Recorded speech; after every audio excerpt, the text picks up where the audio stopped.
नमस्कार बच्चों। सिवधाम YouTube channel में आपका हार्दिक स्वागत है, अभिनंदन है। आइए देखिए, हम क्लास जो हमारी चल रही थी केमिकल काइनेटिक्स वाली, उसमें हमने पढ़ लिया था शून्य कोटि अभिक्रिया, प्रथम कोटि अभिक्रिया। और प्रथम कोटि अभिक्रिया का समाकलित वेग व्यंजक वगैरह, उसके जितने भी समीकरण वगैरह थे, ग्राफ वगैरह थे, वो सारे अपन ने पढ़ लिए थे, विलहेल्मी समीकरण सारे। अब आज पढ़ेंगे हम उसका अर्धायु काल और उसके जो एग्जाम्पल हैं वो पढ़ेंगे, और फिर उसके बाद न्यूमेरिकल्स देखेंगे कुछ अपन। देखिए, तो शुरू करते हैं अपन।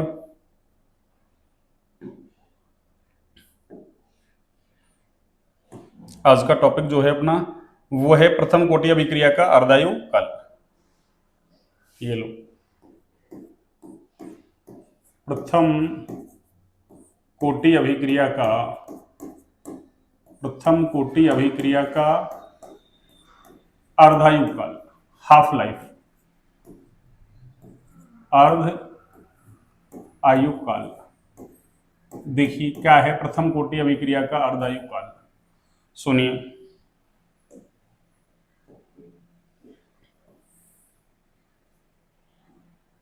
प्रथम कोटि अभिक्रिया का जो अर्धायु काल है आपके, अर्धायु काल तो वही रहेगा कि किसी भी अभिक्रिया के अर्धपूरित होने में लगने वाला समय, या यूं कहे तो अभिकारक कितने समय में अपनी प्रारंभिक सांद्रता के आधे रह जाते हैं, वो समय क्या है, अर्धायु काल। जैसे शुरुआत में तो अभिकारक 100% होते हैं, मान लो 50% कितने समय में कंप्लीट हो गए, वो ही क्या है उसका अर्धायु काल। तो क्या लिखेंगे अपन,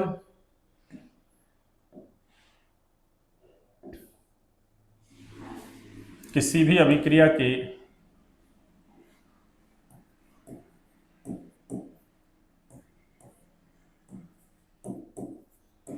किसी अभिक्रिया के अर्धपूरित, वैसे डेफिनेशन हमने लिख ली है, दोबारा से लिख रहे हैं तो अपन, किसी अभिक्रिया के अर्धपूरित होने में लगने वाला समय, होने में लगने वाला समय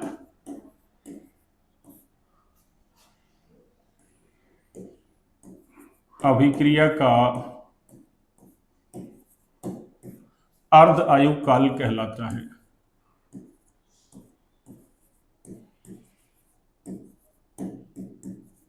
अर्ध आयु काल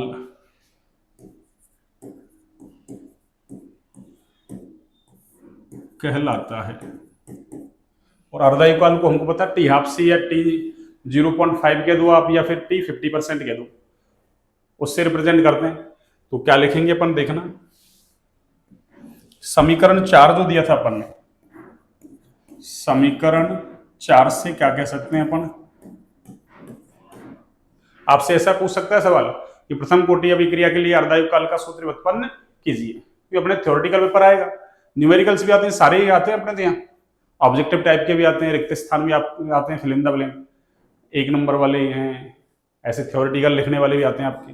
जैसे अगर 4 नंबर का सवाल दे रहा मान लो, तो उसमें टुकड़े कर देगा, 3-4 टुकड़े कर देगा, 1 नंबर का, 1.5 नंबर का, आधे नंबर का, ऐसे कर करा के 4 नंबर आपको दे देगा। अथवा वाला सवाल आएगा ऐसा। तो देखिए समीकरण 4, अब आपको अगर आता है वहां, तो आपको समीकरण 4 नहीं लिखना है भाई, उनको क्या पता है आपके सर ने समीकरण 4 किसको दिया है, तो वहां तो आपको लिखना है हम जानते हैं कि, वी नो दैट, हम जानते हैं कि, क्या जानते हैं, के बराबर क्या है 2.303 अपॉन क्या होगा आपकी 2.303 अपॉन टी, और आगे क्या होगा लॉग, अपन ने लिखा था आर नॉट और अपॉन में R, R naught upon R. अब देखो मैं कंडीशन लगाता हूं यहां से, तो कंडीशन क्या है सुनिए। अब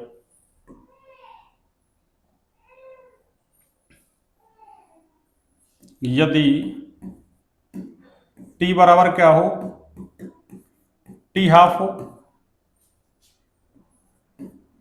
टी बराबर क्या हो, टी हाफ हो, तो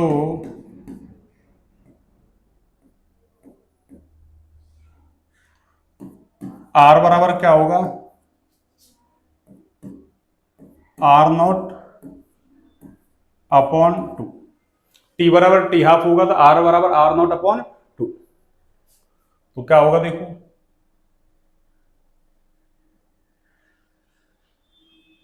या ऐसे लिख देते हैं, चलो देखो थोड़ा सा ऐसे करता हूं इसको, टी बराबर टी हाफ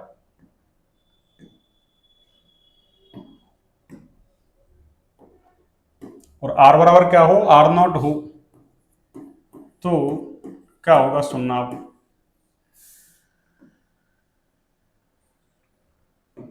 रखो यहां से वैल्यू देखो, तो इस टी को तो मैं इधर ले जाता हूं, टी को तो या चलो बाद में ले लेते हैं, चलो के बराबर क्या होगा आपके, के बराबर होगा 2.303 अपॉन टी की जगह क्या आ जाएगा आपके टी हाफ, टी की जगह तो क्या आ गया टी हाफ, टी की जगह हो गया आपके टी हाफ, और आगे क्या होगा log R naught upon, R क्या होगा आर नॉट अपॉन टू, तो क्या लिखूंगा मैं आर नॉट अपॉन टू, तो देखो आर नॉट से तो आर नॉट कैंसिल हो जाएगा आपके, ये आर नॉट से तो आर नॉट कैंसिल हो गया और लॉग टू ऊपर चला गया, तो देखो इसको मैं ऐसे एडजस्ट कर लूं अब कि टी हाफ को इधर ले लूं मैं, बराबर क्या होगा आपके 2.303 अपॉन के कहां जाएगा नीचे, और ये क्या हो गया आपके लॉग टू, ये लो लॉग टू, और आगे क्या होगा ये देखना आप 2.303 अपॉन के, और आगे क्या होगा ये 0.3010, 0.3010, क्यों, क्योंकि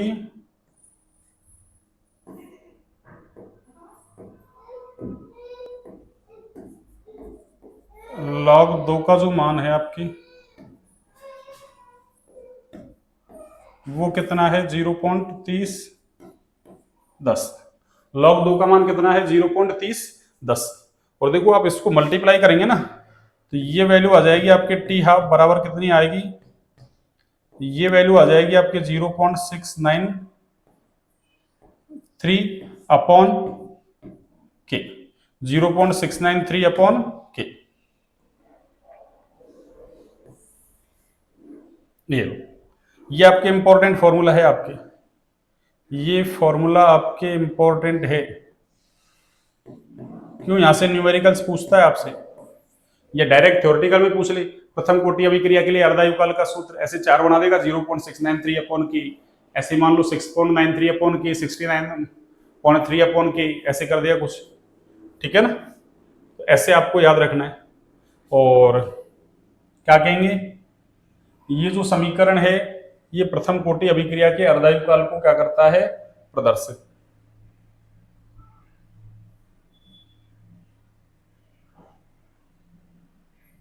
हाँ जी,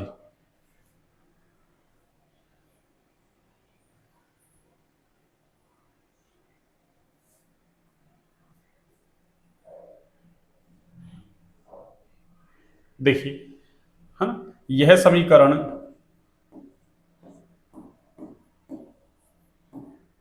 प्रथम कोटि अभिक्रिया के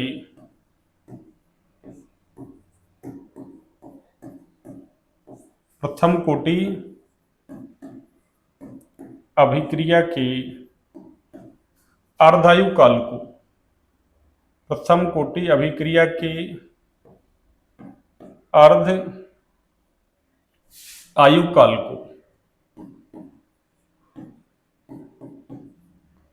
अर्ध आयु काल को प्रदर्शित करता है, अर्धायु काल को क्या करता है प्रदर्शित करता है, ये लीजिए अर्धायु काल को प्रदर्शित करता है, ठीक है, ये जो है समीकरण प्रथम कोटि अभिक्रिया के अर्धायु काल को क्या करता है प्रदर्शित, प्रथम कोटि अभिक्रिया के अर्धायु काल को प्रदर्शित करता है। ये लो, अब सुनिए, ये यहां तक की बात होगी अपनी।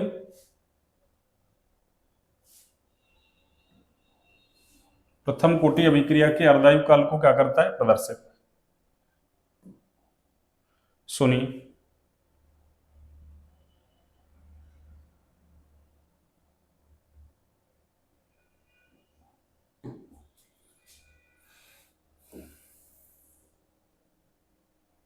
हाँ जी, देखिए,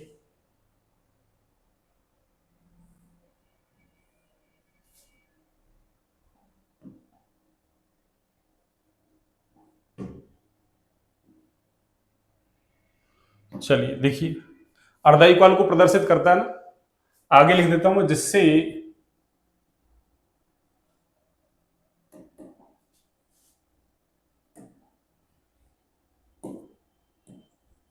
जिससे स्पष्ट है कि जिससे स्पष्ट है कि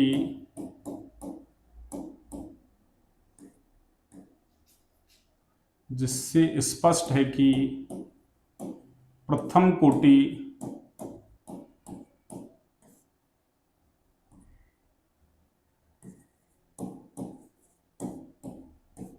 अभिक्रिया का अर्ध आयु काल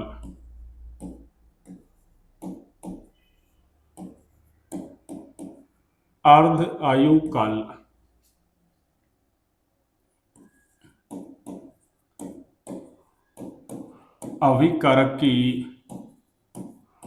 प्रारंभिक सांद्रता की अभिकारक की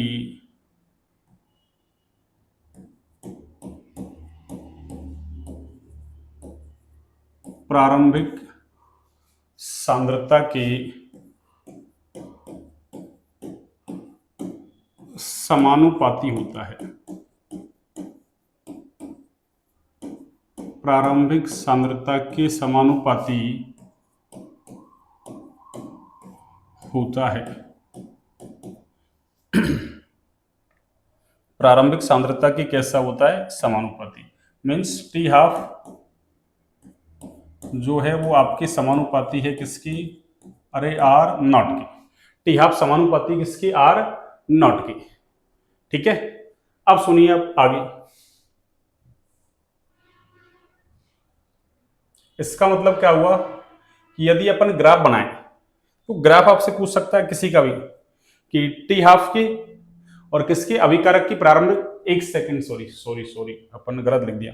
तो टी हाफ 0.693 अपॉन के है ना। तो यहां से मैं क्या लिखूंगा? एक सेकंड देखो आप, हाँ जी, प्रारंभिक सांद्रता की समानुपाती नहीं होता भाई। अरे प्रारंभिक सांद्रता पर तो निर्भर ही नहीं कर रहा है, शून्य कोटि का निर्भर करता है। प्रारंभिक सांद्रता यहां से प्रथम कोटि अभिक्रिया का अर्धायु काल अभिकारक की प्रारंभिक, सॉरी है ना, सॉरी बिल्कुल है ना, हाँ वो प्रथम वो शून्य कोटि के लिए था भाई वो ना। अरे किसके लिए था? शून्य कोटि के लिए। ऐसे था अपने पास ये टी हाफ बराबर आर नॉट अपॉन 2 की। तो टी हाफ समानुपाती था वो, इसलिए अपन ने ऐसा ग्राफ बनाया था, स्ट्रेट लाइन ग्राफ मूल बिंदु से होते हुए। ठीक है ना, यहां तो ये डिपेंड ही नहीं कर रहा, तो क्या कहेंगे अपन? यहां तो ये डिपेंड ही नहीं कर रहा। अरे देख लो ना, ये अपने पास फॉर्मूला लिखा हुआ है, यहां तो डिपेंड ही नहीं कर रहा है। टी हाफ 0.693 अपॉन के, तो देखो के भी कांस्टेंट है और 0.693 ये तो मैथमेटिकल वैल्यू है, तो इसका मतलब टी हाफ डिपेंड नहीं कर रहा किस पर? अभिकारक की प्रारंभिक सांद्रता पर। तो क्या लिखेंगे कि अभिकारक की प्रारंभिक सांद्रता पर निर्भर नहीं करता, निर्भर नहीं करता है। ये इंपॉर्टेंट स्टेटमेंट है, आपसे पूछ सकता है ऐसे डायरेक्ट कि शून्य कोटि अभिक्रिया का अर्धायु काल अभिकारक की प्रारंभिक सांद्रता पर निर्भर करता है, नहीं करता, या यूं कह दे आपसे कभी करता है कभी नहीं करता, कुछ नहीं कहा जा सकता। तो निर्भर नहीं करता। अब जब नहीं करता तो इसका मतलब क्या हुआ कि यदि आप ऐसा ग्राफ बनाएंगे किसके लिए? प्रथम कोटि अभिक्रिया के लिए। किसके लिए? प्रथम कोटि अभिक्रिया के लिए। किस किस के बीच? किस किस के बीच? अरे टी हाफ, ये लो टी हाफ। टी हाफ का मतलब अर्धयुकाल, टी हाफ। और किसके बीच?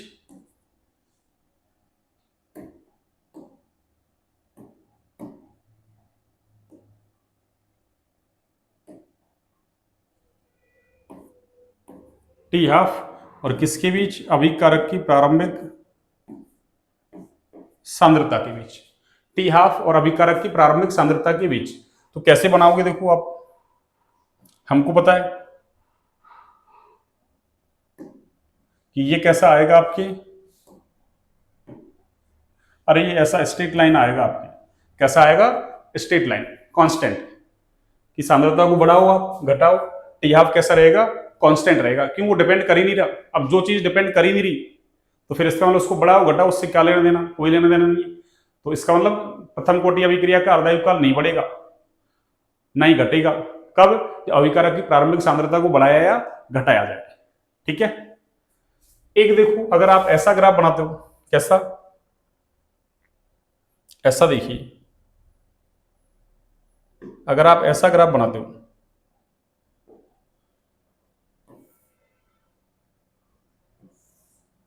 ये दोनों ग्राफ अपन ने शून्य कोटि के अंदर ही बनाए थे, अब प्रथम कोटि में बना रहे दोनों को। देखिए वही ग्राफ है, बस मैंने क्या कर दिया अब की बार कि अभिक्रिया का वेग ले लो आप। अभिक्रिया का क्या ले लो? वेग। ये शून्य कोटि में बनाया था। और इधर क्या ले लो आप? अभिकारक की प्रारंभिक सांद्रता, रेट। तो फिर अपन को पता है यहाँ तो कि प्रथम कोटि अभिक्रिया का जो वेग है वो तो अभिकारक की सांद्रता के 1 घात के समानुपाती था। समानुपाती का मतलब, अरे अभिकारक की प्रारंभिक सांद्रता बढ़ाओगे तो अभिक्रिया का वेग भी बढ़ेगा। तो ये ग्राफ कैसा आएगा आपका? ये ग्राफ ऐसा आएगा बच्चों, कैसा? ऐसा। यानी ये स्ट्रेट लाइन ग्राफ आएगा। कैसा? Straight line graph. वहां उल्टा था शून्य कोटि में, ये इसके लिए था अर्धयुगकाल के लिए, ये किसके लिए था? अभिक्रिया के वेग के लिए। रेट, रेट का मतलब वेग, रेट का मतलब क्या बच्चों? वेग। ठीक है। तो आपको एक तो ये स्टेटमेंट याद रखना है, एक तो ये स्टेटमेंट आपको याद रखना है। दूसरा देखिए, सुनिए अब,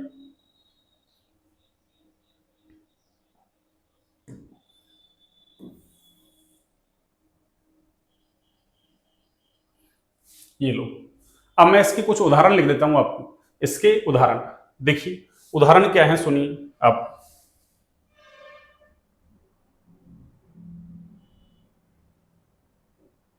एक तो देखिए क्या है उदाहरण, सबसे पहला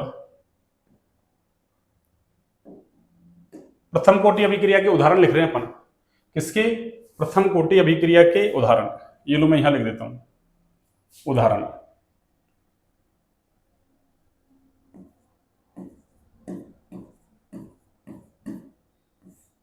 अब ये तो आपको पता ही है उदाहरण किसके चल रहे हैं, प्रथम कोटि के चल रहे हैं। क्यों? सब कुछ प्रथम कोटि का पढ़ रहे हैं अपन अभी।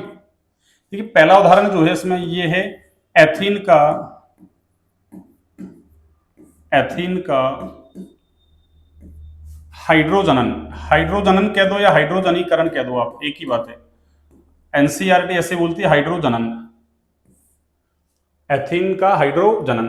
जैसे आपने ले लिया ये C2H4, ये है एथीन, इसका हाइड्रोजनीकरण करवा दो आप, तो इससे क्या बनेगा? C2H6। तो यहां जो रेट है ना, अरे यहाँ पे जो रेट है आपकी अभिक्रिया का जो वेग है वो बराबर है K, और कंसंट्रेशन किसकी? C2H4 की जो कंसंट्रेशन है उसकी 1 घात पे क्या करती है? डिपेंड। उसकी 1 घात पे क्या करती है? डिपेंड। मीन्स हाइड्रोजन की जो कंसंट्रेशन है उस पर डिपेंड नहीं कर रही। तो इसका मतलब ये अभिक्रिया कौन सी है आपके? अरे ये अभिक्रिया कौन सी है बच्चों आपके? प्रथम कोटि की अभिक्रिया। कौन सी अभिक्रिया? प्रथम कोटि की अभिक्रिया। इसमें ये तो अपन को पता ही गैस है, ये गैस, गैसियस। ये भी क्या है? गैस। तो लोअर मेंबर जो होते हैं ना आपके एल्केन, एल्किन, एल्काइन वाले, वो कैसे होते हैं? गैसीय अवस्था में। कौन सी अवस्था में? गैसीय अवस्था में। तो एक तो आपको ये एग्जांपल आपको याद रखने, एग्जांपल याद रखने हैं आपको। देखिए अभी एक सवाल आया था आपको, उसको डिस्कस करेंगे, तब पता चल जाएगा आपको कि एग्जाम्पल क्यों याद रखने हैं, ठीक है ना। दूसरा एग्जाम्पल देखिए अब, दूसरा दूसरा एग्जाम्पल है आपके कौन सा, ये देखिए दूसरा एग्जाम्पल है आपके सभी प्राकृतिक व कृत्रिम, कि जितने भी प्राकृतिक हैं, नेचुरल है, व कृत्रिम आर्टिफिशियल, व कृत्रिम रेडियो एक्टिव 6, कौन से रेडियो एक्टिव 6 डिके। अरे जितने भी प्राकृतिक और कृत्रिम जो रेडियो एक्टिव 6 होते हैं ना, रेडियो एक्टिव 6 का मतलब है कुछ तत्वों की नाभिक है वो स्वतः ही विखंडित होते रहते हैं, टूटते रहते हैं या सलने इत्यादि जुड़ते रहते हैं, उनको अपन रेडियो एक्टिव कहते हैं। उनका रेडियो एक्टिव डिके है वो क्या है, आपके प्रथम कोटि की अभिक्रिया। तो क्या कहेंगे, सभी प्राकृतिक व कृत्रिम रेडियो एक्टिव 6 प्रथम कोटि की अभिक्रिया के उदाहरण है। ये लो, अभिक्रिया के उदाहरण है, ये लो। जैसे एग्जाम्पल देखो, ये है 88, 88 और ये है रेडियम और ये 226, 88 रेडियम 226,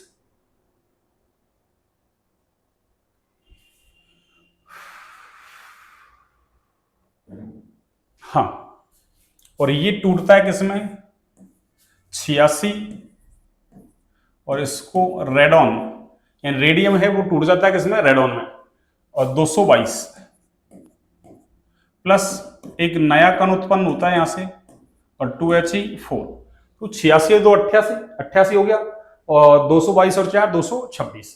अब इसके लिए यदि अपन वेग नियम लिखें, वेग समीकरण, तो कैसे लिखेंगे देखना आप, कि रेट जो है ना, यहां भी रेट जो है वो बराबर है कि कंसंट्रेशन ऑफ रेडियम, यानी रेडियम की जो कंसंट्रेशन है उस पर डिपेंड कर रही है, रेडियम की कंसंट्रेशन पर डिपेंड कर रही है।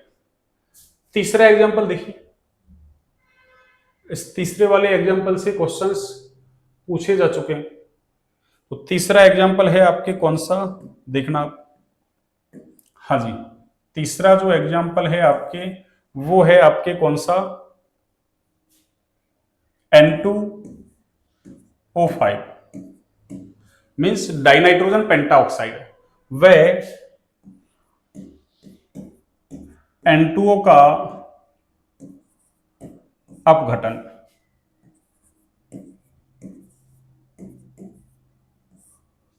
व N2O का अपघटन प्रथम कोटि अभिक्रिया के उदाहरण है, प्रथम कोटि अभिक्रिया के उदाहरण है। किसके उदाहरण है बच्चों, प्रथम कोटि अभिक्रिया के। जैसे देखो N2O5 का अपघटन ऐसे होता है, 2N2O5, और ये ऐसे टूटता है, देखो 2N2O4 plus O2, 2N2O4 plus O2, 4 दूनी 8, 2 10, 10 ऑक्सीजन और 4 नाइट्रोजन, तो 2 दूनी 4 नाइट्रोजन, इस तरीके से ये टूटता है।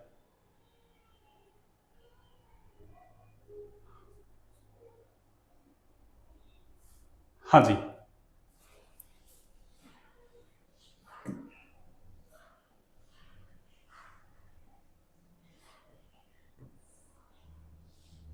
ये लो, तो ये सारे एग्जाम्पल वगैरह सब कुछ हो गया कंप्लीट अपना। एग्जाम्पल, 3 एग्जाम्पल आपको याद रखने, कौन कौन से, एक तो एथिन का हाइड्रोजनीकरण, दूसरा सभी प्राकृतिक और कृत्रिम रेडियो एक्टिव 6, और तीसरा आपके N2O5 और N2O का अपघटन। N2O को बोलते हैं नाइट्रस ऑक्साइड, हंसाने वाली गैस, लाफिंग गैस। अब देखिए आप आगे, इसके बाद अब करते हैं हम क्वेश्चंस करते हैं जो प्रीवियस ईयर एग्जाम में आए हुए क्वेश्चन है। कौन सी एग्जाम में, प्रीवियस ईयर एग्जाम में आए हुए क्वेश्चन से, पहले जब भी आए हैं क्वेश्चन है ना, कौन कौन से आए हैं, कैसे आए हैं, आपको इससे आइडिया लगेगा। देखिए हाँ जी, ये गर्मी बहुत तेज हो रही है। हाँ देखिए क्वेश्चंस करते हैं अपन। हाँ जी देखिए, सबसे पहला अपन ने शून्य कोटि प्रथम कोटि दोनों कंप्लीट कर ली। अब क्वेश्चंस करते हैं। देखिए क्वेश्चंस क्या है सुनिए अब। हाँ जी, इसका सॉल्यूशन देखिए अब।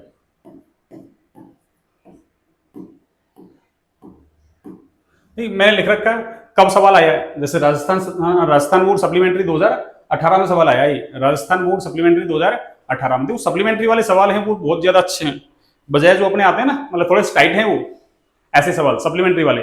जो अरे पहली बार में जो आते हैं ना, बोर्ड ये चाहता है कि ज्यादा से ज्यादा बच्चे पास हों, बच्चे फेल नहीं हों।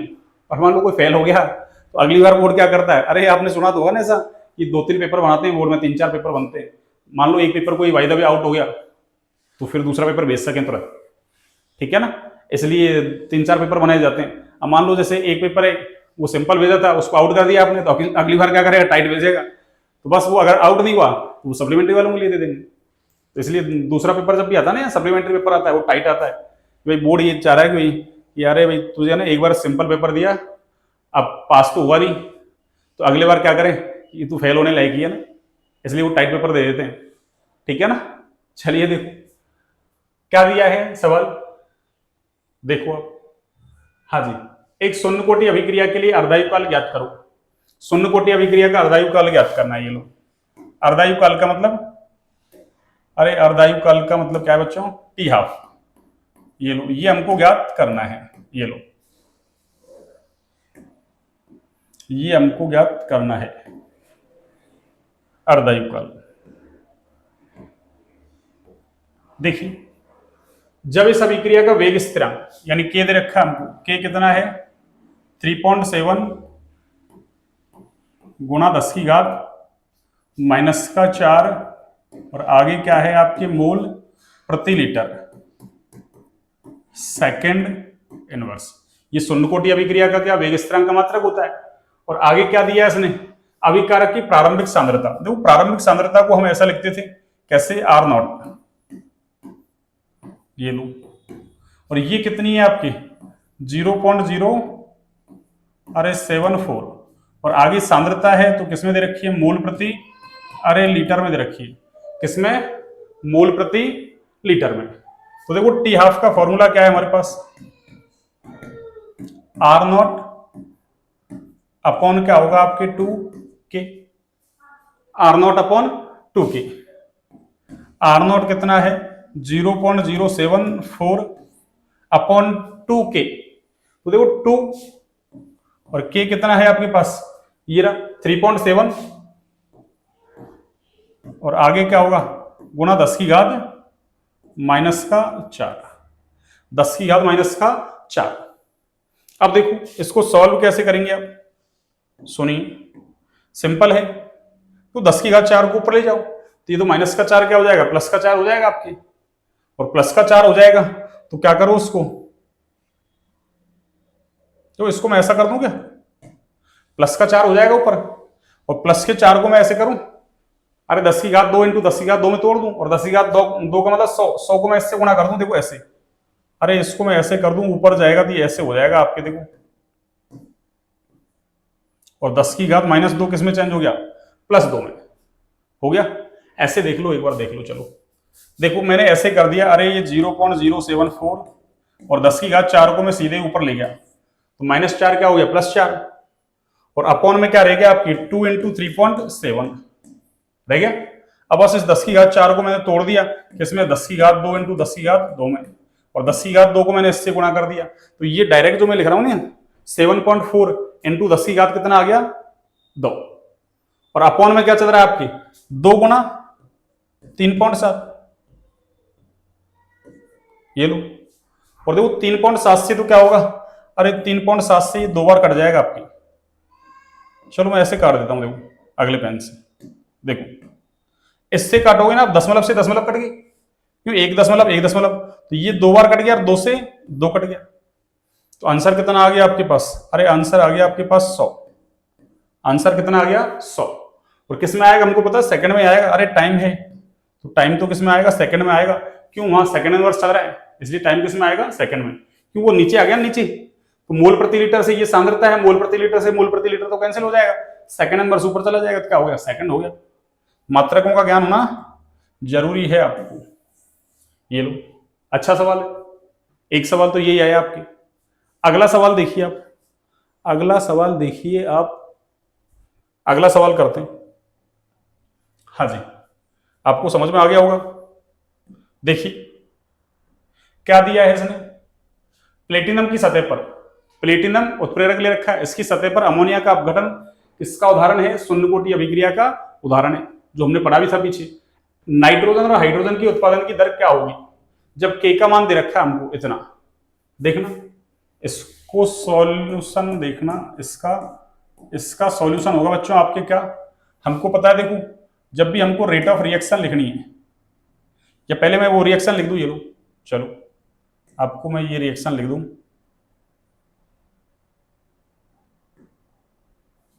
एक सेकंड,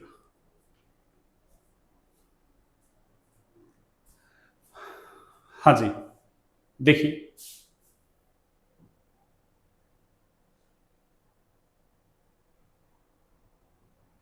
चलिए तो मैं फिर लिख देता हूं। अभी पहले यहां मैं लिख दूं rate of reaction. Rate of reaction हम ऐसे निकालते हैं, कैसे? अमोनिया का अपघटन करवा रहे हैं, इसका मतलब क्या होगा? माइनस का 1/2 DNH3 अपॉन dt बराबर क्या होगा? प्लस का DN2 अपॉन dt बराबर प्लस का 1/3 DH2 अपॉन dt। अब ये समीकरण कहां से लिखा? देखो अभी मैं बताता हूं आपको कहां से लिखा। हाँ, मैंने ये वाला समीकरण यहां से लिखा। देखो कहां से? यहां से। हमको पता है अमोनिया का अपघटन करवा रहा है, तो अमोनिया का अपघटन ऐसे होगा प्लेटिनम की सतह पर। किसकी सतह पर? प्लेटिनम की सतह पर। कैसे होगा? N2 plus 3H2।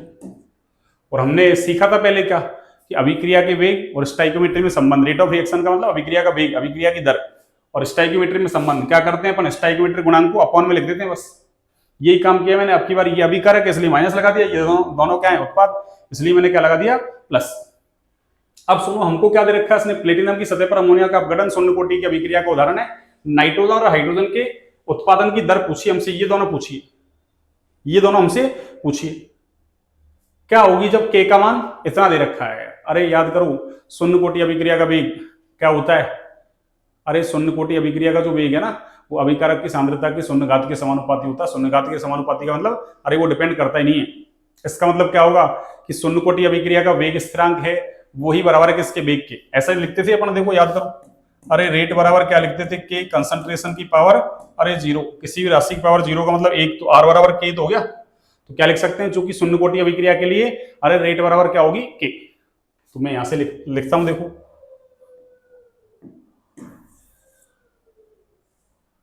क्या होगा? सुनना आप, हाँ जी देखना क्या लिख सकते हैं यहां से, सुनना आप। हाँ जी देखिए, चूंकि शून्य कोटि अभिक्रिया के लिए, शून्य कोटि अभिक्रिया के लिए, अभिक्रिया के लिए क्या होगा? रेट बराबर के। इसका मतलब जो वेग स्थिरांक का मान है वही क्या है? अभिक्रिया का वेग। और के कितना है हमारे पास? ये है। तो क्या लिख सकता हूं मैं यहां से? बराबर 1.5 इंटू 10 की घात अरे माइनस का 4। और वही क्या हो जाएगा? मोल प्रति लीटर, मोल प्रति लीटर, और ये सेकंड इनवर्स हो जाएगा। अब हमारे पास ये तो आ गया, रेट ऑफ रिएक्शन आ गया ना। अब हमको यही तो निकालना है। और हमको पता है कि जिसका स्टाइकोमेट्रिक गुणांक 1 होता है, इसका मतलब उसकी अपनी रेट और रेट ऑफ रिएक्शन कैसी होती है? बराबर। इसका मतलब नाइट्रोजन के उत्पादन की दर तो क्या हो जाएगी? अरे नाइट्रोजन की उत्पादन की दर क्या हो जाएगी बच्चों? अरे नाइट्रोजन की उत्पादन की दर तो हो जाएगी आपके यही हो जाएगी, कौन सी, जो ये है रेट के बराबर ही, ठीक है ना। यानी ये तो बराबर हो जाएगी आपके किसके? अरे रेट के, मीन्स 1.5 गुणा 10 की घात माइनस का 4, और वही उत्पादन की दर है तो मोल प्रति लीटर, और ये सेकंड इनवर्स हो जाएगी। अब देखिए आगे अगला क्या कह रहा है। अगला हमसे कह रहा है कि हाइड्रोजन के उत्पादन की दर और बतानी है आपको। तो देखो हाइड्रोजन के उत्पादन की दर क्या होगी? अरे रेट बराबर क्या होगी बच्चों? रेट बराबर क्या होगी? अरे प्लस का 1/3 DH2 अपॉन DH2 अपॉन क्या होगा? DT। और हमसे यही तो पूछ रहा है DH2 अपॉन DT क्या होगा। तो देखो हम क्या रख सकते हैं यहां से, रेट ऑफ रिएक्शन तो हमारे पास ये रही 1.5 गुना 10 की घात माइनस का 4 बराबर क्या चल रहा है? अरे प्लस का 1/3 और ये DH2 अपॉन क्या होगा बच्चों? अरे DT। तो DH2 अपॉन DT बराबर क्या हो जाएगा? यहां से देखो DH2 अपॉन DT बराबर क्या हो जाएगा आपके? अरे इसको 3 से गुणा कर दो, 3 से इसको गुणा करोगे तो क्या होगा? 4.5 गुणा 10 की घात माइनस का 4, और मात्रक तो आपको पता ही है मोल प्रति लीटर और सेकंड इनवर्स चल रहा है। मोल प्रति लीटर सेकंड इनवर्स चल रहा है, ये लीजिए। तो ये क्या हो गया आपके नाइट्रोजन और हाइड्रोजन की उत्पादन की दर। नाइट्रोजन और हाइड्रोजन की उत्पादन की दर, ये लो, नाइट्रोजन और हाइड्रोजन के उत्पादन की दर। हाँ जी, नाइट्रोजन और हाइड्रोजन के उत्पादन की दर। हाँ जी, नाइट्रोजन और हाइड्रोजन के उत्पादन की दर। तो बस इसमें समझना क्या था आपको? ये समझना था बस आपको, ये वाला, बस ये समझना था आपको। ये जो मैंने लिखा है ना यहां से, अरे ये आपको समझना था बस कि शून्य कोटि अभिक्रिया के लिए अभिक्रिया का वेग रेट बराबर होता है किसके? के। इसका मतलब जो के है वही क्या है? रेट, यानी रेट ऑफ रिएक्शन। अरे रेट से मतलब क्या है? इस रेट से मतलब है बच्चों क्या, फिर आप भूल जाओ कि सर ये ROR तो क्या है, रेट क्या है। अरे पूरा लिख दिया रेट ऑफ रिएक्शन, या मैंने सिंपल रेट लिख दिया, ठीक है ना। ये ROR ही है, बस ऐसे आपको सॉल्व करना है। जो हम ये क्वेश्चन तो हम पीछे ही सीख चुके थे बस, पर इसका पैटर्न थोड़ा सा चेंज कर दिया इसने। क्या हमको के दे दिया इसने हमको क्या दे दिया? के। पहले हमको कोई वो ऐसे देता था, या तो नाइट्रोजन हाइड्रोजन या फिर अमोनिया किसी के भी उत्पादन की दर वगैरह देता था, और उससे फिर दूसरे की दर पूछता था, ये अभिक्रिया का वेग। अब की बार इसने हमको अभिक्रिया का वेग नहीं लिखा, क्या लिख दिया? शून्य कोटि अभिक्रिया के लिए वेग स्थिरांक लिख दिया। और ये हमको पता है शून्य कोटि अभिक्रिया के लिए अरे वेग बराबर होता है किसके? वेग स्थिरांक के होता है। वेग किसके बराबर होता है? वेग स्थिरांक के। बस इतना सा आपको ध्यान देना था। अगला देखिए आप, क्वेश्चन नंबर ये अगला, तो ये भी 2019 में आया आपके, ये भी 2019 में आया। सिंपल है, देखो कैसे करेंगे इसको, तो देखिए आप। हाँ जी, इसको सॉल्व कैसे करेंगे देखिए आप। प्रथम कोटि अभिक्रिया में 30% वियोजन होने में कितना? भाई कोई भी चीज 100% होती है, उसमें से 30% क्या हो गया? वियोजित हो गया। इसका मतलब बचा कितना? अरे 100 में से 30 घटा दो, 70 बच गया। तो किसी टाइम टी पर कंसंट्रेशन कितनी बची? 70। उसमें कितना समय लग रहा है? 40 मिनट। तो क्या कह रहा है ये देखो, टाइम तो कितना है, मतलब वियोजन होने में टाइम, टी हाफ नहीं, टाइम। देखो टाइम, टाइम कितना बता रहा है हमको? 40 मिनट। ये लो, टाइम हो गया 40 मिनट। टी हाफ की गणना कीजिए। टी हाफ पूछ रहा है हमसे किसके लिए? प्रथम कोटि अभिक्रिया के लिए। तो उसने लिख रखा है स्पष्ट, एक प्रथम कोटि अभिक्रिया, एक प्रथम कोटि अभिक्रिया में 30% वियोजन होने में, 30% वियोजन होने में। इसका मतलब क्या होगा? देखो यहां से R0 तो कितना होगा? अरे R0 तो होगा आपके 100। अब 30 वियोजित हो गया तो R कितना है? अरे किसी टाइम टी पर कंसंट्रेशन कितनी बची? 30 तो वियोजित हो गया ना, 70% में मानो तो परसेंट में दे रखा है ना उसने, तो R0 तो 100% है, तो R कितना हो गया? 70%। टी हाफ पूछ रहा, देखो टी हाफ का फॉर्मूला क्या है आपको पता है? अरे टी हाफ का फॉर्मूला क्या है, पहले तो ये लिखो आप क्या, कि टी हाफ जो हमको ज्ञात करना है उसका कोई फॉर्मूला वगैरह है क्या? प्रथम कोटि अभिक्रिया है और हमको पता है प्रथम कोटि अभिक्रिया के लिए तो टी हाफ बराबर क्या होता है? अरे टी हाफ बराबर क्या होता है बच्चों? टी हाफ बराबर होता है 0.69, अरे 3/K, 0.693 अपॉन के। इसका मतलब हमारे पास के आना चाहिए कैसे भी कर करके, अरे कैसे भी करके के आना चाहिए। देखो के कैसे आएगा, सुनो, के बराबर हमारे पास है क्या? 2.303 अपॉन टी, और आगे क्या होगा? लॉग आर नॉट, और अपॉन में क्या होगा? आर। रख दीजिए वैल्यू यहां से। आप कैसे रखेंगे सुनना, ये तो 2.303 चल ही रहा है आपका। टी कितना है?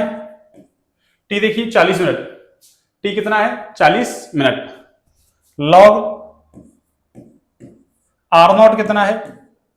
आर नॉट 100 है आपके, और आर कितना है? देखो टी टाइम पर कंसंट्रेशन ये है 70। अब इसको सॉल्व कर लीजिए आप। देखिए यहां से ये कट गया, और देखो log 10 का मान कितना होता है भाई, इसको खोलोगे log m बटे n, log m minus log n, तो क्या होगा? log 10 minus log 7। log 10 की वैल्यू तो कितनी है? 1, और log 7 की जो वैल्यू है ना आपकी, log 7 की वैल्यू होती है आपकी 0.778। कितनी होती है? 0.778। एक सेकेंड, 0.778 log 7 की वैल्यू देखो,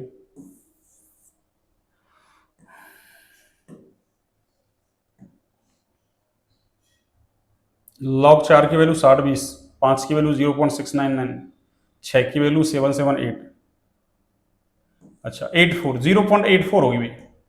7 की वैल्यू कितनी होगी? 0.84। तो देखो इसमें से अगर 0.84 चला गया, वैसे तो 845 होता है पर 0.84 कर लेते हैं, तो कितना बचेगा? 0.16 बचेगा। ये कितना बचेगा? 0.16। ये कितना बचेगा बच्चों? हाँ जी 2.303 अपॉन में क्या आएगा आपके? 40, और ये कितना आ गया आपके? 0. और ये 16 हो गया, ठीक है 0.16। अब इस वैल्यू को उठा के यहां रख लो बस। अब कितना हो जाएगा आपके? 0.693 अपॉन के। के कितना है देखो, के 2.303,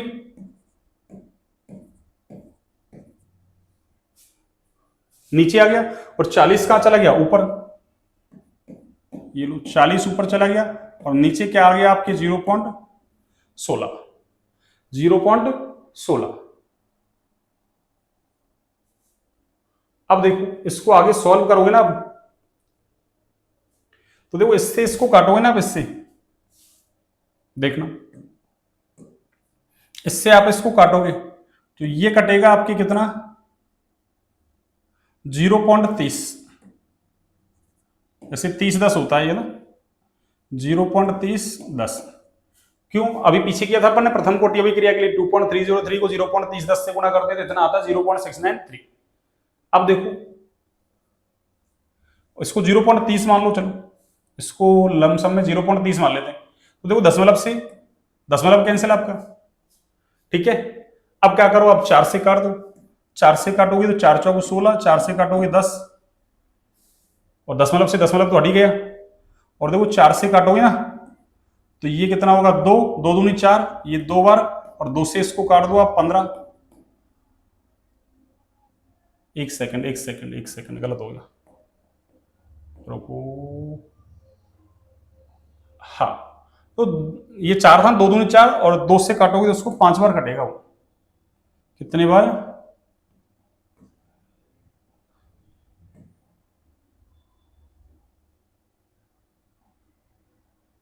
हाँ जी 2 से काटोगे तो ये 2 बार, और ये कितने बार कटेगा आपके? 5 बार, और 2 से इसको काटोगे तो आप 15, और 15 गुणा 5 करोगे तो 75, और किस में आएगा ये? मिनट में आएगा ये किस में आएगा बच्चों?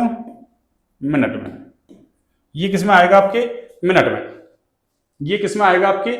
मिनट में। एक बार और कैलकुलेशन करके देखो, ये मिनट में ही आएगा। चलो देखो 1 सेकंड में आंसर मैच कर देता हूं। चलो आपकी लमसम आंसर निकाला अपन ने।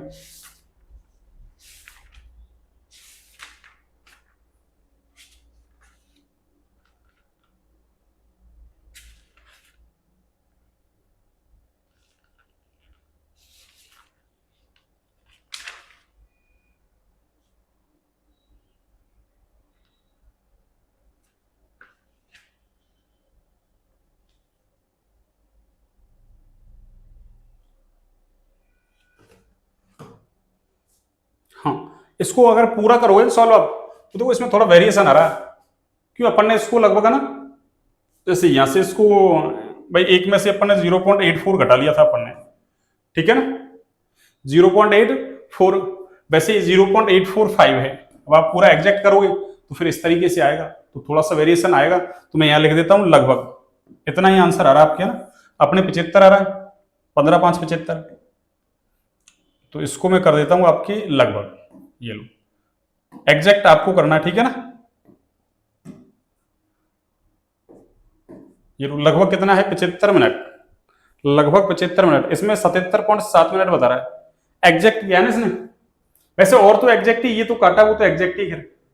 हाँ, इसमें भी देखो थोड़ा सा वेरिएशन तो कर दिया था अपन ने, 30-10 चल रहा है, तो थोड़ा थोड़ा वेरिएशन करोगे ना तो शायद 77.7 तो नहीं, पर थोड़ा बहुत वेरिएशन आएगा, 75 का 76 मान लो, 77 मान लो, तो ये आपको करना है, ठीक है ना।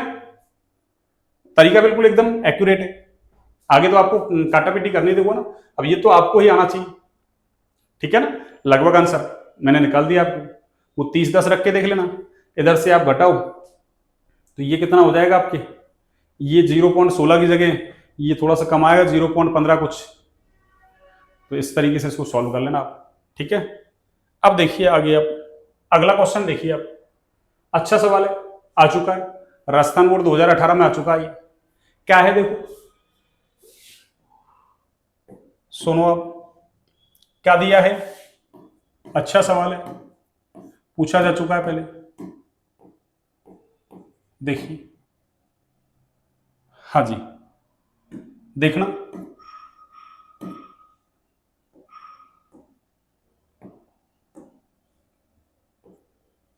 एक प्रथम कोटि अभिक्रिया के 99.9% पूर्ण होने में लगा समय अर्धायु काल का लगभग 10 गुना होता है। प्रथम कोटि क्या रखा है इसने, कौन सी कोटि? प्रथम कोटि। यानी कहने का मतलब ये है, हमसे ये कह रहा है कि 99.9% पूर्ण होने में लगने वाला समय अर्धायु काल का क्या होता है? 10 गुना। यानी कहने का मतलब ये कह रहा है कि जो 99.9% अभिक्रिया पूर्ण हो रही है उसमें लगने वाला समय है, उस प्रथम कोटि अभिक्रिया का जो अर्धायु काल है क्या उसका 10 गुना होता है क्या? यानी ये हमको सिद्ध करना है, एक तरीके से ये हमको क्या करना है? सिद्ध करना है। ये लो, इस सवाल का ये मतलब है, सिद्ध करना है। ये लो, कैसे करेंगे देखना आप, वही आपको आर नोट तो कितना मानेंगे आप? अरे आर नोट तो 100% ही मानेंगे आप।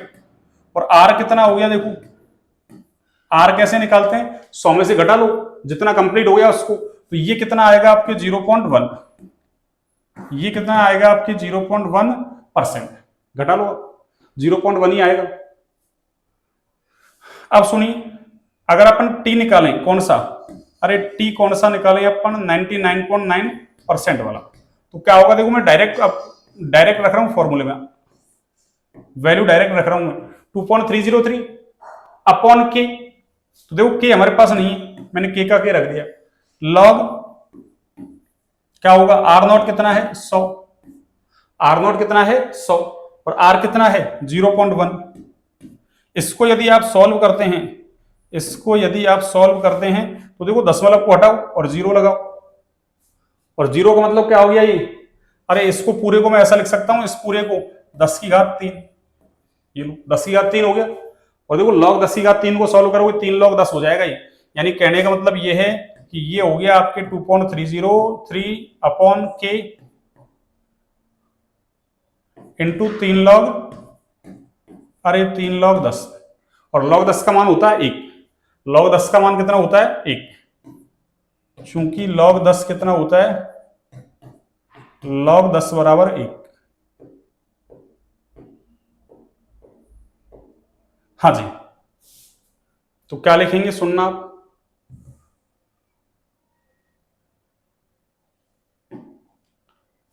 हाँ जी, क्या होगा 2.303 अपॉन के, और ये कितना हो गया आपका 3, ये कितना हो गया आपका 3, ये लो। अब सुनो आप आगे,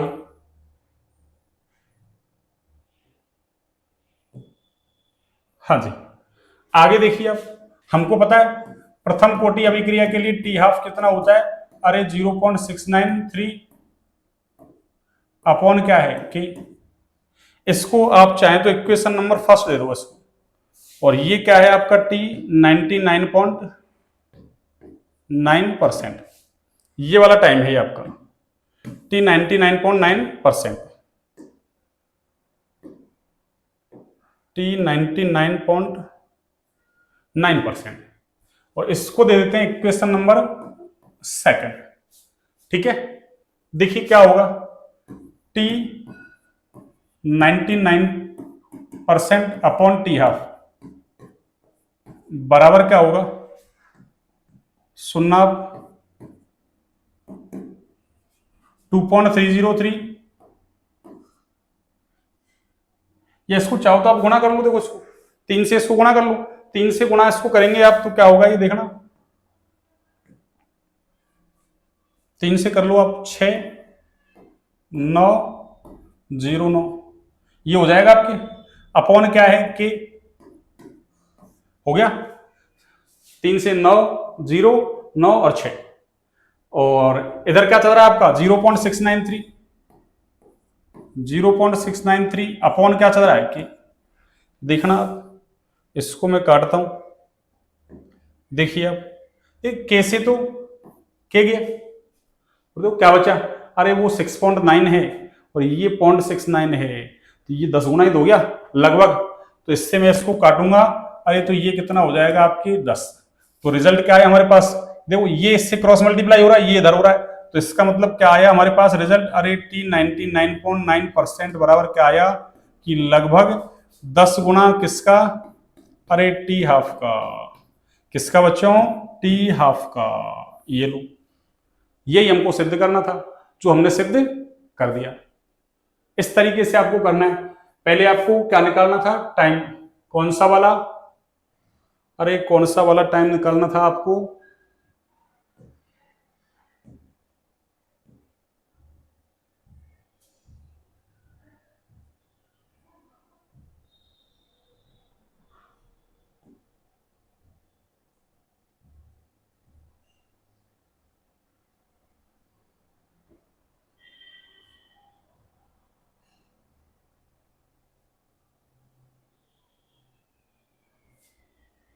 हाँ, तो ये आपका क्या बन जाएगा, ये मतलब उदाहरण था आपका, ये कंप्लीट हो गया आपके, ठीक है, समझ में आ गया।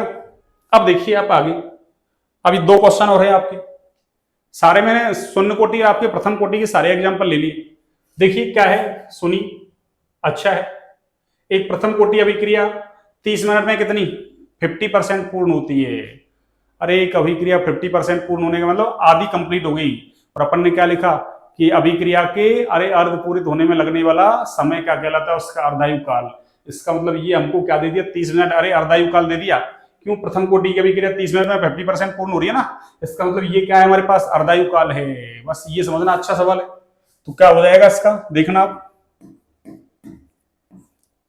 इसका आंसर क्या होगा, देखना आप, हाँ जी, टी हाफ दे रखा हमको, अरे टी हाफ दे रखा है कितना, अरे 30 मिनट, नहीं तो हम क्या करेंगे, वेग स्थिरांक का फॉर्मूला लगा देंगे, वो के बराबर 2.303 upon T log R naught upon R, गलत हो जाएगा वो, अरे वो गलत हो जाएगा, क्यों 50% दे रखा है ना, और गलत भी क्या वैसे 50%, उससे के निकाल लोगे तो कैलकुलेशन बहुत बड़ी हो जाएगी, निकलेगा भी तो, ठीक है ना, हाँ निकल तो सकता है, आर नॉट कितना हो जाएगा वही, अरे 100 और r कितना हो जाएगा 50, फिर उसको काटोगे 2 बार, log 2 का मान रखोगे, फिर उधर से 2.303 से गुणा करोगे, t कितना है 30 है, तो वही इतनी, अरे फालतू में आफत हो जाएगी ना।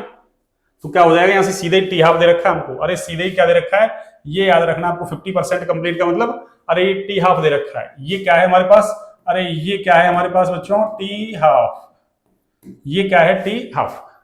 पूछा क्या है, वेग स्थिरांक, तो प्रथम कोटि अभिक्रिया के लिए अरे टी हाफ दे दे, वेग स्थिरांक पूछे तो हमारे पास फॉर्मूला है ना, टी हाफ बराबर क्या है, अरे 0.693 और अपॉन में क्या आएगा आपके के, रखो वैल्यू, के निकालना हमको, तो के को इधर ले जाओ, टी हाफ को इधर भेज दो, तो क्या हो जाएगा आपके 0.693 और अपॉन क्या आ जाएगा, टी हाफ कितना है 30, ये लो, इसका भाग लगा लो आप, अरे इसका भाग लगा दो किसका, 30 का मतलब 3 का लगाना तो आसान है ना, 3 का भाग लगाएंगे आप कितना आएगा, अरे 3 दूनी 6, 3 3 9, 3 एकम 3, यानी ये 0.231 ऐसे आंसर आ रहा है हमारा 0.231। और अभी तो 3 का भाग लगेगा ना, 10 का लगाना है, तो क्या करो दशमलव को एक स्थान पीछे और खिसका दो, दशमलव को एक स्थान पीछे और खिसका दो, और ये किसमें आ गया, वेग स्थिरांक है ना आपका, और हमको पता है क्या, प्रथम कोटि अभिक्रिया के वेग स्थिरांक का मात्रक सेकंड इनवर्स हो जाएगा, क्यों, सॉरी सेकंड इनवर्स नहीं, हाँ ये देखो गलत हो जाएगा, ये देखो हमको देखना है, मैंने कहा था ना यहाँ आपको टाइम किसी में भी दे सकता है, सेकंड में, मिनट में, आवर्स में, ईयर्स में, किसी में भी दे सकता है, हमको किसमें दिया, मिनट में, तो ये किसमें हो जाएगा आपकी, अरे ये किसमें हो जाएगा आपके, मिनट इनवर्स में। अब जैसे अपन ने सेकंड इनवर्स लिख दिया तो एग्जामिनर भी ये सोचेगा कि क्या पता इसने टीप के किया, क्यों इसको मात्रकों का ज्ञान ही नहीं है, क्यों नीचे अरे टी हाफ नीचे आ रहा है, टी टाइम ही थे, टाइम मिनट में, ऊपर जाएगा तो मिनट इनवर्स हो जाएगा ना, ऊपर जाएगा तो मिनट इनवर्स हो जाएगा, ऐसा सीधा सवाल है देखो, नहीं उस बड़े उससे करोगे वही बात आएगी, काटोगे पीटोगे बहुत है ना, टाइम लग जाएगा। अगला देखिए आप, अगला सवाल अच्छा है, ये अगला सवाल अच्छा है, समीकरण 2n2O5, अरे ये टूट रहा है किसमें, 2n2O4 प्लस O2 में, हेतु यदि अर्धायु काल कितना 6.93 सेकंड है। देखो ये भी अच्छा सवाल है आपके, ये भी बेहतरीन सवाल है, बोर्ड में ऐसे ही सवाल आते हैं आपके, बोर्ड एग्जाम में ऐसे ही सवाल आते हैं, देखना आप कैसे करेंगे ऐसे सवालों को सॉल्व। इसने हमको क्या दिया, अर्धायु काल दिया है टी हाफ, ये लो टी हाफ, तो दर नियतांक ज्ञात कीजिए, अरे दर नियतांक कह दो, वेग नियतांक कह दो, आप बात एक ही है, वेग स्थिरांक कह दो, इसका मतलब के पूछा है हमसे। अब हमको ये पहचानना है कि ये अभिक्रिया, अब उसने ये नहीं दिया कि शून्य कोटि की है, प्रथम की है, द्वितीय की है, वैसे तो अपने दो ही हैं, शून्य कोटि और प्रथम कोटि, अब इसने लिखा नहीं है कि कौन सी कोटि की अभिक्रिया है, ये हमको कहां से पहचानना है, अरे यहां से पहचानना है। ये किसका एग्जाम्पल है, अरे ये एग्जाम्पल किसका है, फर्स्ट ऑर्डर रिएक्शन का। अभी लिख के आ रहे हैं हम, अरे अभी लिख के आ रहे हैं बच्चों हम, आपको ये अभिक्रिया पहचाननी थी बस कि ये कौन सी कोटि की अभिक्रिया है, अरे ये कौन सी कोटि की अभिक्रिया है, फर्स्ट ऑर्डर रिएक्शन है, ये कौन सी है, फर्स्ट ऑर्डर रिएक्शन का एग्जांपल है ये, हमको ये पहचानना है। अब तो पीछे वाला सवाल तो उसके जैसा ही है, बस क्या कर लो आप, के बराबर क्या हो जाएगा 0.693 अरे अपॉन टी हाफ, ये लो टी हाफ दे रखा, ओ सॉरी सॉरी सॉरी सॉरी टी हाफ तो दे रखा है ना, अरे टी हाफ तो दे रखा है, अपन ने क्या कर दिया, टी हाफ दे रखा है, यहां से टी हाफ अपन को दे रखा है, कितना है वो रहा ना, अरे 6.93 किसमें, सेकंड में दे रखा है, 6.93 सेकंड में, रख दो वैल्यू आप, कैसे रखेंगे सुनो, 0.693 अपॉन क्या करोगे आप, अरे अपॉन क्या करोगे 6.93, अरे 6.93, ये लो क्या होगा, सुनना आप, तो दशमलव के बाद 3 अंक, दशमलव के बाद क्या है 2 अंक, तो क्या करो आप 3 जीरो नीचे 2 जीरो ऊपर, तो 2 से 2 को तो काट दो, 1 जीरो कहां भेज दो आप, नीचे भेज दो, तो इससे दशमलव से, अरे दशमलव का हिसाब किताब खत्म। तो अब तो आपको दिख ही रहा है, वैसे ही देखो ये तो वैसे ही कट रहा है, कितना ऊपर 1 और नीचे अरे 10, 1 में 10 का भाग लगाना है आपको, तो 0.1 और आगे क्या है सेकंड है ना, तो अब की बार क्या हो जाएगा सेकंड इनवर्स। तो देख लो अच्छे सवाल आ रहे हैं आपके, कि आपको जैसे एग्जांपल दे दिया और आगे न्यूमेरिकल्स कुछ नहीं है, बस एग्जाम्पल पहचानना आपको, वो सीधे हो जाएगा। जैसे पिछले वाले में भी यही था, देखो आपके पिछले वाले में क्या था, 50% पूर्ण हो रही है, इसका मतलब टी हाफ दे दिया हमको, बस ऐसे पहचानना आपको। उससे पिछले वाले में देखो आपने, उससे पिछले वाला तो क्या ऐसा था, उससे पिछले वाला देखो ये वाला 30% वियोजन होने में 40 मिनट लग रहा है, तो इसने क्या पूछा हमसे, टी हाफ की गणना करवा रहा है। चलो टी हाफ बार बार आ रहा है, टी हाफ ये टाइम दे रखा है हमको 40 मिनट, ठीक है 30% में, तो हमने इससे क्या कर लिया, अरे हमने इससे क्या कर लिया था, टी ज्ञात कर लिया था। क्या ज्ञात कर लिया था, टी।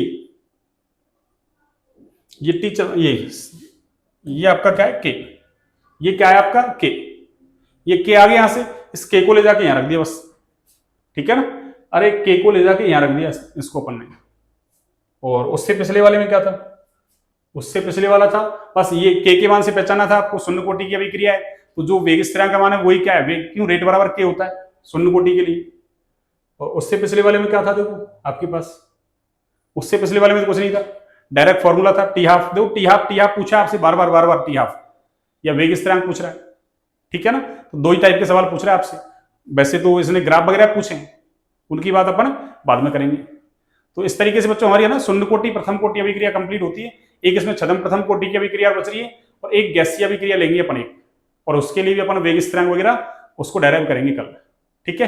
फिर उसके बाद अभिक्रिया वेग को प्रभावित करने वाले कारक कौन कौन से हैं, और फिर हमारा टॉपिक खत्म हो जाएगा, ठीक है। चलिए तो आज की क्लास को यहीं तक रखते हैं बच्चों। क्लास अच्छी लगे तो क्लास को लाइक सब्सक्राइब शेयर करें, ज्यादा से ज्यादा शेयर करें, ठीक है।